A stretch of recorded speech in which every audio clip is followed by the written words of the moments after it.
Hey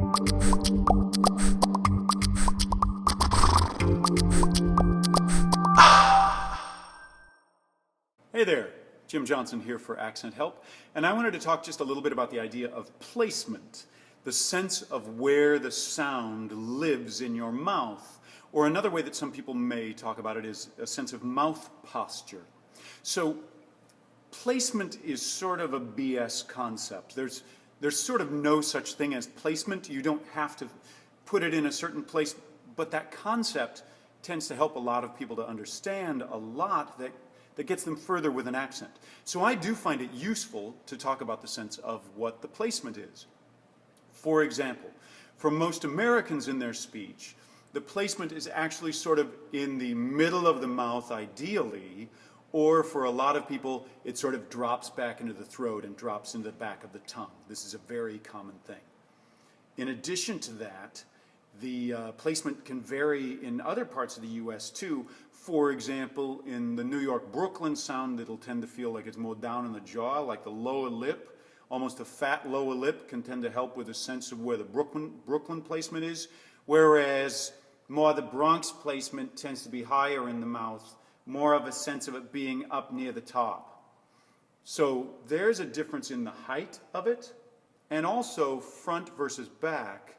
And there's also, sometimes it's useful to talk about sort of the width of it, where you may feel the sensation of it.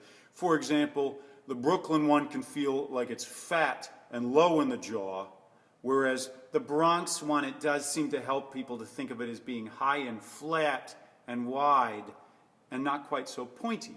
Whereas RP, or Standard British Received Pronunciation, will tend to be will be a high accent as well, but it will tend to be a much thinner accent. So the RP tends to be much more up here, and the sensation of it being very narrow, almost as though you show your upper teeth, can be a helpful sense of reaching the RP. Whereas dropping it more down into the jaw oftentimes helps people with Cockney. But one thing that I find that helps people with Cockney in addition is a sense of really opening up the back. And it's a sound that we tend to use for doing words in RP and Cockney like not, God, lot.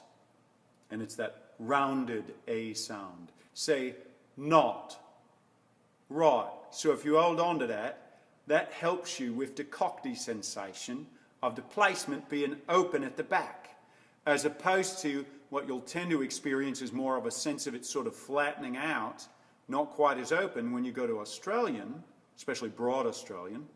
And there's oftentimes a sensation in that it's very nasal, and so that flattening in the back oftentimes gives people that sensation of the nasality without going so nasal, yeah? And it's this sense of it maybe not being quite so open.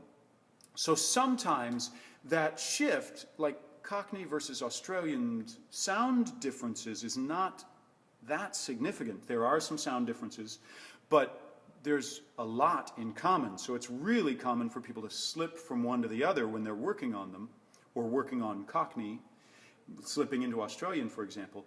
So that sensation of placement sometimes helps people to make the difference. So the sense of placement is where the sound lives in the mouth, and some people might describe it as mouth posture. There you go. For more information, check out accenthelp.com.